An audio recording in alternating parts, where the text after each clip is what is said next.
तो आज हमारे पास में है सबसे इम्पॉर्टेंट वो दो चीज़ें जो मैं आपको दिखाने वाला हूँ, और ये डिसाइड करती है कि कौन सा इंसान डॉक्टर बनेगा, नहीं बनेगा, आईएएस बनेगा, नहीं बनेगा, आईआईटीएन बनेगा, नहीं बनेगा। बात फिलहाल नीट का के चैनल पे हो रही है, तो थोड़ी सी बात नीट सेंट्रिक कर लेते हैं। ये दो चीज़ें मैं आपको दिखा रहा हूँ, थोड़ा एक बार पास में से आए दिखाएं। ये मेरे एक स्टूडेंट का पेपर है जिसका नाम निर्मल कुमार है, और इसके मार्क्स यहाँ दिख रहे हैं। ये लास्ट ईयर का पेपर है नीट का। 154 उसके फिजिक्स में थे, केमिस्ट्री में 175। ऑफलाइन का बच्चा है और मेरे ही कॉलेज से एमबीबीएस कर रहा है। बायोलॉजी में 345 मार्क्स थे।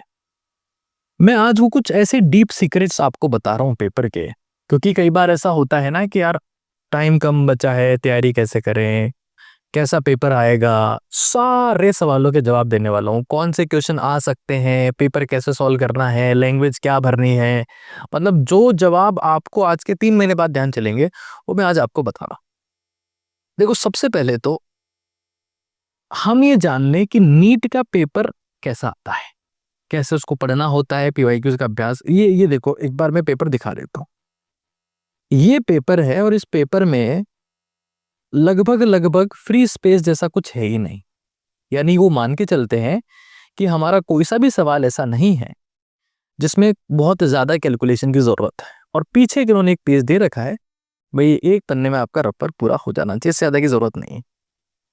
एक इंटरेस्टिंग फैक्ट देखो, हम लोग ऑफलाइन और ऑनलाइन वाले बच्चों को साफ कहते हैं कि चाहे आप इंग्लिश मीडियम की क्यों ना हो, आपको पेपर की लैंग्वेज हिंदी भरनी है। तो आप पेपर की लैंग्वेज जब हिंदी भरते हो तो आप देख पा रहे होंगे दोनों भाषाओं में पेपर आता है। थोड़ा फायदा इससे हो जाता है कि नीचे का स्पेस बढ़ जाता है, इस तरफ वाला ही मिलता है, इस तरफ का ही मिलता है। और अगर इन केस आपको समझ में नहीं आ रहा तो आप हिंदी में भी देख सकते हैं। तो ये कई बार डाउट रहता है कि सर हम पेपर की लैंग्वेज हिंदी भर रहे हैं, तो पेपर अगर हिंदी में आ गया तो हमेशा हमेशा पेपर दो लैंग्वेज में ही आता है।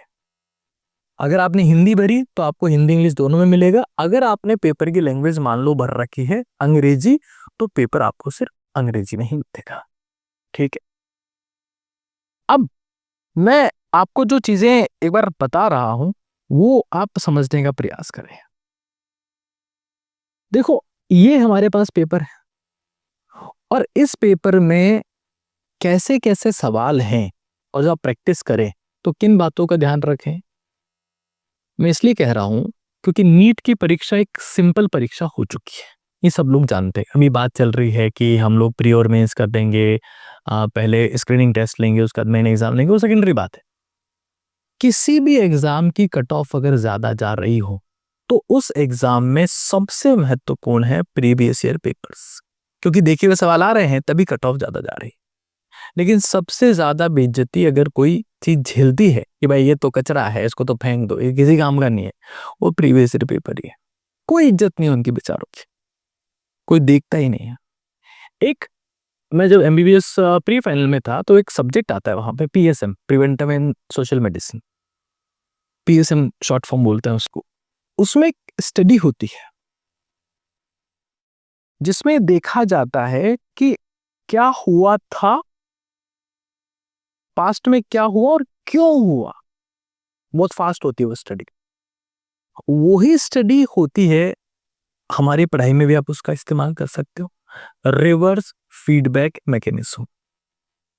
मतलब आप ये चेक करो और उससे पता लगा सकते हो कि अगर ये सवाल थे तो अब आगे क्या क्या सवाल आ सकते हैं। इवन ये तक पता लग जाता है पीवाईक्यूज को देखने से। मैं तो इवन आपको मैं बताने वाला हूं कि पीवाईक्यूज की ताकत क्या है।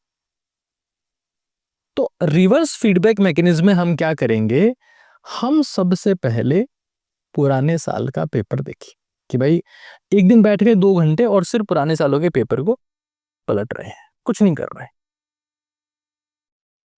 आइडिया लगने लगेगा कि हाँ यार इस टाइप का पेपर आता है। अच्छा, एक बात बताऊं, जब एग्जामिनर पेपर बना रहा होगा, जैसे 2025 का जब पेपर बनेगा नीट का, तो उसके लिए सबसे कम इंपॉर्टेंट पेपर होगा 2024 का। ये रूल होता है, एग्जामिनर कभी भी पिछले साल के क्वेश्चन रिपीट नहीं कर सकता। मतलब आप ये मान लो कि अगर केमिकल काइनेटिक्स में से नीट 2024 में अगर आरएनएस इक्वेशन पे 3 सवाल पूछे हैं, तो इस बार केमिकल काइनेटिक्स में से सवाल आने की संभावनाएं आरएनएस इक्वेशन से 0 है। तो ऑर्डर से सवाल आ सकता है या factors affecting rate of reaction से आ सकता है, बट आर्गेनिक इक्वेशन से नहीं आएगा। अब ये चीजें कैसे ध्यान चलेगी सर, पेपर देखना पड़ेगा इसके लिए। अब एक और चीज देखो, देखो हम जब टेस्ट करवाते थे 2017 में, एक मेरी स्टूडेंट थी, मैंने उसका नाम लिखा हुआ है शबनम, वो भी एसएमएस मेडिकल कॉलेज जयपुर से उसने एमबीबीएस किया। फिर एक शिवानी सैनी थी जिसकी जो स्टॉक भी आपने सुनी होगी, वो भी मौलाना आजाद मेडिकल कॉलेज में। मैं एक बिल्कुल पीवाईक्यू बेस्ड टेस्ट सीरीज करवाता था। अभी हम लोग प्लान कर रहे हैं कि उसको ऐप के ऊपर भी हम लोग अवेलेबल करवाएं पीवाईक्यू बेस्ड। 10 से 12 टेस्ट में से एक बार शबनम के पूरे में से पूरे आए थे और एक बार शिवानी सैनी के, और इन्होंने 691 थे इसके, शिवानी सैनी के 720 में से इसका एमएमसी में हुआ। तो मैं देखता हूँ कि टॉपर बच्चों को भी पीवाईक्यू ढंग से नहीं आते, इसके पीछे भागेंगे, उसके पीछे भागेंगे, ये कर लेंगे, वो कर लेंगे, लेकिन पीवाईक्यूज का नहीं पता। अब मैं देखो यहाँ देखो, एक बार मैं आपको बताता हूँ कैसे पीवाईक्यूज करते हैं। मान लो इस सवाल को देखो, ये सवाल नंबर 51, एक बार समझना। सवाल में लिखा हुआ है the compound that will undergo SN1 reaction fastest. Hindi में लिखा हुआ है क्योंकि पेपर की लैंग्वेज बच्चे ने हिंदी भरी हुई थी, तो दोनों भाषाओं में मिला, बच्चा इंग्लिश मीडियम का ही था। ये इसके मार्क्स मैंने आपको दिखा दिए थे। अब इसने लगा दिया भाई ये, क्योंकि भाई यहाँ पे कार्बोकेटाइन बनेगा जो मोस्ट स्टेबल होगा, तो मोस्ट रिएक्टिव हो गया SN1 के लिए। लेकिन अगर मैं समझदार हूं, मैं पेन ले रहा हूं यहां से, अगर मैं समझदार हूं तो मैं क्या करूंगा, मैंने आंसर लगा दिया, अभी मैं प्रैक्टिस कर रहा हूं, चलो ये तो उसने पेपर सॉल्व किया तो उसने उत्तर लगा दिया, लेकिन जब मैं प्रैक्टिस कर रहा हूं तो मैं पूरा ऑर्डर लिखूंगा कि अच्छा मोस्ट रिएक्टिव तीसरा है, तीसरे के बाद सेकेंड मोस्ट स्टेबल कार्बोकेटाइन, हाँ फर्स्ट में दिख रहा है क्योंकि यहां पर भी बनेगा, फर्स्ट लगा दिया। उसके बाद यहां बनेगा थोड़ा कम स्टेबल, तो फोर्थ लगा दिया, और लीस्ट स्टेबल यहां बनेगा तो 2 लगा दिया, 3 1 4 2 इसका ऑर्डर होगा। तो मैं हर क्वेश्चन की डिटेल में जाऊंगा, मैं छोड़ नहीं दूंगा उसको, चलो ठीक है ये उत्तर हो गया। हम ये तो गलती कर रहे हैं। हम जब, अभी मैं आगे और आपको बताऊंगा, हम जब प्रैक्टिस कर रहे हैं तो हम लोग क्या करते हैं, एक सवाल किया, फट से आंसर की देखने चले गए, अरे यार मेरा तो तीसरा आ रहा था, इसमें तो सेकंड दिया हुआ है, अच्छा उसमें सेकंड दिया हुआ है, लेकिन अब हमको पहले क्वेश्चन का दूसरे क्वेश्चन का उत्तर दिख गया पहले से, उसका सी है, तो दूसरा सवाल आपका गलत नहीं होगा क्योंकि आपने उत्तर देख लिया।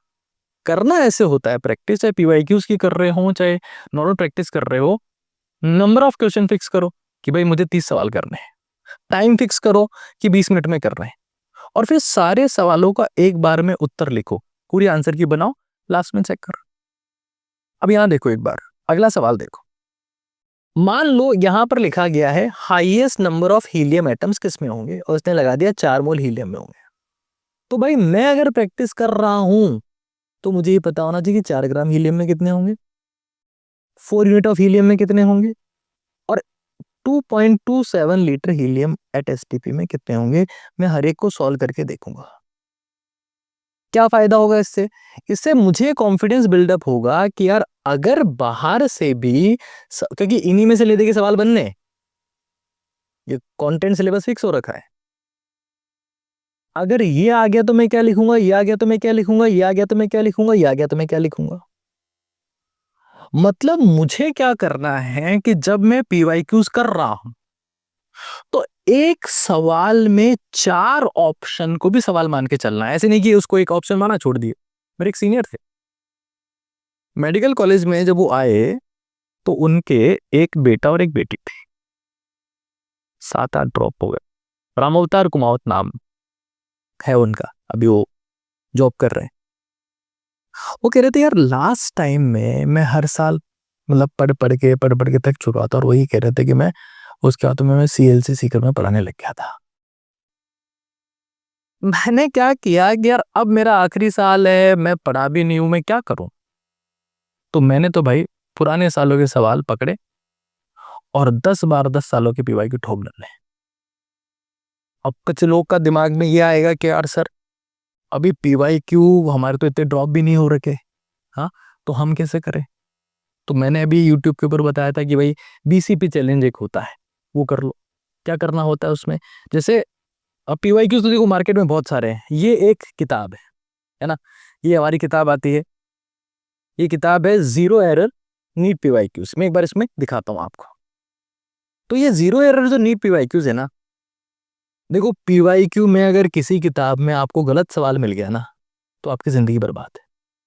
12 सालों की जीरो पीवाईक्यू 2013 से 2024 तक, इवन जो आखिर में जो 1500 बच्चों का हुआ था ना पेपर, वो भी इसमें क्लियरली दिया हुआ है। जो अलग से जो कहा था सुप्रीम कोर्ट ने यार नहीं, इन 1500 बच्चों का पेपर वापस से लो, वो भी यहाँ पर प्रॉपर फॉर्मेट में मेंशन है। देखो 2024 का नीट और रीनीट दोनों दिए गए हैं। अब आपको लगता है कि यार मैं पुराने सालों के पेपर कैसे करूं, मेरा तो सिलेबस ही नहीं हुआ है। तो भाई एक काम कर, मैं क्या करूंगा कि मैं डेली बेसिस पे एक चैलेंज ले लेता हूं कि मैंने फॉर एग्जाम्पल ये एक पेपर निकाल लिया, ये पेपर मैंने निकाल लिया, ये तो सॉल्यूशन दिया हुआ है। हाँ चलो भाई साहब, नीट 2019 फनी साइक्लोन आया था उड़ीसा में, उसका पेपर निकाल दिया। साहब मेरे को फिजिक्स नहीं आती है। अब तुम देखो इसमें कितना स्पेसियस प्रॉपर फॉर्मेट में दिया हुआ है। मुझे फिजिक्स नहीं आती है, लेकिन भाई मुझे बायोलॉजी तो आती है। मैं अभी से जनवरी से शुरू कर रहा हूं, अप्रैल में नहीं करना है सब काम। मैं तो लेके बैठ गया साहब, मैं बायोलॉजी का ये पूरा पूरा सॉल्व कर। क्या क्या मेरे को नहीं आया, अच्छा जो हट गया सिलेबस उसका ध्यान रखना। क्या क्या मुझे नहीं आया, जो जो मेरे को नहीं आया मैं उस चैप्टर पे फोकस करूंगा। एक दिन मैंने एक पेपर की बायोलॉजी करी, फिर एक दिन मैंने उस पेपर की केमिस्ट्री करी, और फिर एक दिन मेरे को जितनी ये मैंने केमिस्ट्री करी, फिर एक दिन मेरे को जितनी फिजिक्स आती थी उतनी मैंने करी। भाई पता लग जाएगा। ये जीरो एरर नीट पीवाईक्यू से मैं स्केलिंग प्रोवाइड कर दूंगा, ये मार्केट की one of the best book है, पता लगेगा। तुम जनवरी से अगर प्रीवियस ईयर और जितनी बार करोगे, जैसे एनसीईआरटी हम एक बार पढ़ते हैं कुछ चीज ध्यान चलती है, दो बार पढ़ते हैं और ध्यान चलता है, तीसरी बार पढ़ते हैं और ज्यादा ध्यान चलता है। भाई पीवाईक्यू में तो चमत्कार है, जितनी बार पढ़ोगे उतनी बार नई बातें ध्यान चलेगी। और अभी से शुरू करो। जिसको टॉप रैंक चाहिए ना भाई, जिसको लगता है कि यार मेरे को तो एम्स दिल्ली चाहिए, मेरे को लगता है कि मैं पीछे हूं लेकिन मैं करूंगा, आखिरी का 20% टाइम बचा, 80% रिजल्ट आता है और 90% लोग इस टाइम तो पढ़ाई छोड़ देते हैं। तो मैं ये फोकस करूंगा कि भाई मुझे पूरा सिलेबस नहीं आता, मैं तो बायो करूंगा, एक दिन केमिस्ट्री करूंगा, एक दिन फिजिक्स करूंगा, मुझे मेरी वीकनेस पता लग जाएगी और मैं बार बार रिपीट करता हुआ चलूंगा। खैर आगे देखते हैं। बार मैं आपको बता रहा था पेपर कैसे सॉल्व करना है। आज मान लो मैं फिर से, मुझे पेन की जरूरत रहेगी। The energy of an electron in the ground state, ये हीलियम के लिए दी हुई है -x जूल। तो n बराबर 2 स्टेट में क्या होगी, इसने उत्तर निकाल रखा है। एनर्जी का फॉर्मूला लगा दिया, -13.6 Z²/n²। लेकिन जब मुझे ये पता लगा तो भाई मुझे हाथों हाथ रिवाइज करना है कि वेलोसिटी क्या होती है, 2.186 इंटू 10⁻⁶ Z/n मीटर पर सेकेंड। और मुझे ये भी पता होना चाहिए कि 0.529 इंटू n²/z एंगस्ट्रॉम रेडियस होती है। मुझे हर सवाल को एक चैलेंज की तरह मानना है, हर ऑप्शन पे ध्यान देना है, और हर सवाल 4 ऑप्शन लिए हुए है ये समझ जाना है। जैसे मान लो मैं चला गया, लेट्स सी मैं चला गया बायोलॉजी में, ठीक है ना, मैं चला गया बायोलॉजी में और मैंने कोई सा भी एक रैंडम सवाल में यहाँ से निकाल लेता हूँ ना, मैं कोई सा भी एक रैंडम सवाल निकाल लेता हूँ, यहाँ से ज्यादा अपन फोकस नहीं करते। जैसे ये लिखा हुआ यहाँ पे, inhibition of succinic dehydrogenase enzyme by malonate is a classical example of. अब इसने लिख दिया कि कॉम्पिटिटिव इनहिबिशन का एग्जांपल। तो भाई फीडबैक इनहिबिशन का क्या है, एंजाइम एक्टिवेशन का क्या है, कोफैक्टर इनहिबिशन का क्या है, मुझे पता होना चाहिए, तब मैं पीवाईक्यू सॉल्व कर रहा हूं, वरना मैं टोटल टाइम पास कर रहा। मुझे हर ऑप्शन में फोकस करना है। और ये आप देख रहे होंगे, मैं आपको बता चुका हूँ, पेपर की लैंग्वेज हिंदी भरोगे, पेपर दोनों भाषाओं में आएगा, ज्यादा रफ वर्क के लिए स्पेस नहीं मिलता है। आपको लोग को लगता होगा कि बहुत रैंक लाने के लिए बड़े बड़े सवाल करो 20-20 लाइनों में जिसके उत्तर निकल रहे हो, कभी मत करना भाई सब बेवकूफियां। बार बार बार बार बार बार सिंपल सवाल, बार बार पीवाईक्यूज, बार बार एनसीईआरटीज, बार बार बेसिक प्रैक्टिस, बार बार फॉर्मूलाज, बार बार। देखो एक किताब को 10 बार पढ़ते हो ना तब चमत्कार होता है। और तुम्हें ऐसा फील होगा कि यार बार बार यही कर रहा हूं, बेकार लग रहा है, नरक जैसी फीलिंग आ रही है, but remember this, if road feels like you hell, it leads to heaven, but if road feels like you heaven, it leads to hell. तो हमें ये जान लेना है कि भाई मुझे तो अब ये करना ही करना है, और पेपर को डिकोड करने का तरीका मैंने बता दिया। 2024 में जो पूछा है वो 25 में सवाल नहीं आएगा, रिमेंबर दिस। वो टॉपिक वेरी करते हैं। तुम एग्जामिनर के माइंडसेट से सोचना शुरू कर दोगे ना, जब वो पेपर बनाना शुरू करते हैं तो सबसे पहले पुराने सालों के पेपर उठाते हैं। तो भाई जब तुम पेपर क्रैक करने का सोच रहे हो तो सबसे पहले क्या उठाओगे? पुराने सालों के पेपर।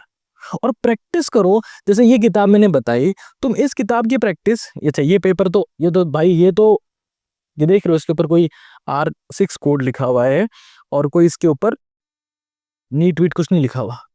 ये इसका सम्राट पब्लिक स्कूल में सेंटर आया था। तो ये सारे पेपर तो देखो इस फॉर्मेट में तो मिलना पॉसिबल नहीं है, लेकिन हमने ये जो जीरो एरर बुक बनाई है इसके साथ में क्या करना है, ये एक आती है, ये देखो एक बार, ये है नीट की OMR शीट, ठीक है, 120 OMR प्रैक्टिस शीट है, ठीक है। इसमें साफ साफ ये मेरा कोट लिखा हुआ है, those who sweat in practice rarely bleeds in war, यानी जो मेहनत या जो प्रैक्टिस में जो पसीना बहाते मेहनत करते हैं, युद्ध में उनका खून नहीं बहता है।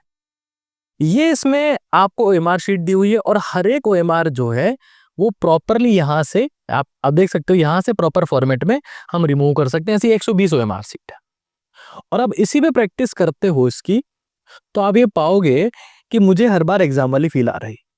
लेकिन भाई अगर मैं कहूं कि इस दुनिया में सबसे ज्यादा इंपॉर्टेंट कोई चीज है तो पुराने सालों के पेपर है, उससे ज्यादा महत्वपूर्ण कुछ भी नहीं है, बाकी सब बकवास है। मतलब आप जब, अब देखो एक बार मैं आपको दिखाऊं यहाँ पर, मैं ऐसे कई हजारों एग्जाम्पल आपको दिखा सकता हूं जिसमें आपको ये फील हो जाएगा कि हाँ यार सर ने बात बिल्कुल सच बोली। जैसे यहाँ देख, 1 gram of sodium hydroxide was treated with 25 ml of 0.75 ml HCl solution. The mass of sodium hydroxide left untreated या unreacted is equal to, कितना मास रह गया? इसने निकाल दिया भाई साहब 250 mg, ठीक है। आपने फॉर्मूला लगा दिया M1V1 इक्वल्स टू M2V2, ठीक है।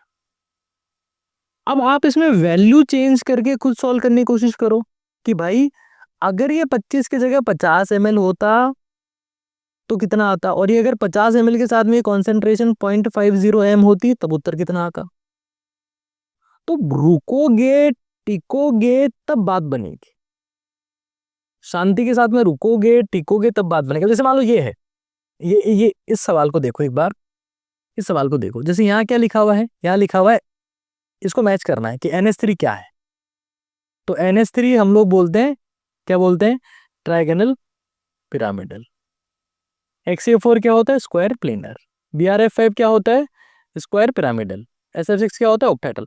अब यहाँ पे नहीं रुकना है, मुझे पता होना चाहिए कि ट्राइगोनल पिरामिडल के मैं 2 एग्जाम्पल और लिख सकता हूँ क्या? कहाँ से लिख सकता हूँ, लिख PCl3 और लिख XCO3। यहाँ लोन पेयर है, यहाँ भी लोन पेयर है। क्या मैं स्क्वायर पेयर का और एग्जाम्पल लिख सकता हूँ क्या? हाँ लिख सकता हूँ, लिख ICl4 माइनस IF4 माइनस। क्या मैं स्क्वायर पिरामिडल का और एग्जाम्पल लिख सकता हूँ क्या मैं ऑक्टाहेड्रल का एग्जाम्पल लिख सकता हूँ क्या?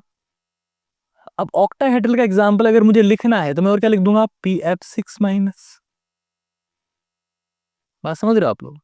और मुझे अगर स्क्वायर पिरामिडल का एग्जाम्पल और लिखना है तो मैं क्या लिख दूंगा, ये कौन सी फैमिली का, हेलोजन का है, तो मैं जैसे मान लो मैं लिख दिया सेलेनियम F5 माइनस। तो इतना डेप्थ में मैं जाके जब PYQ सॉल्व करूंगा ना भाई, तब मुझे रिजल्ट मिलेगा। ऐसे टाइम पास करके PYQ सॉल्व कर रहे हैं, आज PYQ लगा लिया, ये लगा लिया, वो लगा लिया। अब अगर जैसे मैंने प्लान तो कर लिया है, क्योंकि मेरे को लगता है कि बच्चे PYQ को बहुत हल्के में लेते हैं, तो मैं एक PYQ टेस्ट सीरीज नीट काकाजी ऐप के ऊपर लॉन्च कर रहा हूँ। ये तो आपको अमेजोन फ्लिपकार्ट पे मिल जाएगा, और भाई ये सबसे बेस्ट किताब है। मैं जो बात कहता हूँ छाती ठोक के कहता हूँ, यूज करोगे तो पता लग जाएगा, मेरे से कोई बहस करने की जरूरत किसी को नहीं है। क्योंकि हम तो क्या है, देखो छोटा चैनल है, लोग बाग क्या करते हैं कि नहीं ये छोटा चैनल है, छोटा चैनल है। 2011 में मैंने नीट का एग्जाम क्रैक किया था, तब आरपीएमटी और एआईपीएमटी हुआ करता, राजस्थान प्री मेडिकल टेस्ट और all India pre medical test. उसके बाद मैं हजारों बच्चों का सिलेक्शन कराया और ऑफलाइन पढ़ाया। उसके बाद ऑनलाइन आए तो हमको ध्यान भी नहीं ऑनलाइन काम कैसे करता है, कैसे इसमें ये इसका जवाब देते हैं, वो उसका जवाब देते हैं, ये कंट्रोवर्सी वो कंट्रोवर्सी, हमको तो कुछ आता भी नहीं, तो उसको कुछ कोई जानता भी नहीं। फिर इतना पता है कि कंटेंट में कैसे काम होता है, कंटेंट में कैसे दम लगाया जाता है। और तो मैं इवन लिंक प्रोवाइड कर दे रहा हूँ नीट काका जी ऐप का कि भाई यहाँ पर हम पीवाईक्यू टेस्ट सीरीज ला रहे हैं। सर आप तो बहुत महंगी लाओ। नहीं भाई, हम पीवाईक्यू टेस्ट सीरीज लाएंगे मात्र और मात्र 99 रुपीज की पीवाईक्यू टेस्ट सीरीज, और तुम सीरियसली उसको करोगे और हम ये पीवाईक्यूज को मिक्स करेंगे। 2011 की फिजिक्स कहाँ दे दी, केमिस्ट्री कहाँ दे दी, बायो कहाँ दे दी, मिक्स कर देंगे हम। अच्छा आउट ऑफ सिलेबस का हटा देंगे, जो भी सिलेबस में उसको हटा देंगे। ये प्लान कर रहे हैं हम। और अगर प्लान के हिसाब चीजें रेडी होगी तो मैं इसमें लिंक प्रोवाइड कर दूंगा। फिर ये एक किताब है, जैसे आगे टाइम बच्चे पूछते रहते हैं, हजारों सवाल उनके आते हैं, भाई ये किताब सबके पास होनी चाहिए। भागवत गीता है जीत की रणनीति, जी और नीट वाले बच्चों के लिए गूगल पे लिखो क्या चाहिए घर से, ये किताब होनी चाहिए। बट पीवाईक्यू जो है वो कैसे सॉल्व करने हैं, मैं कहता हूँ बार बार सॉल्व करो, 10 सालों के पकड़ लो, बार बार बार बार बार बार बार बार सॉल्व करते रहो, हर ऑप्शन पे ध्यान दो।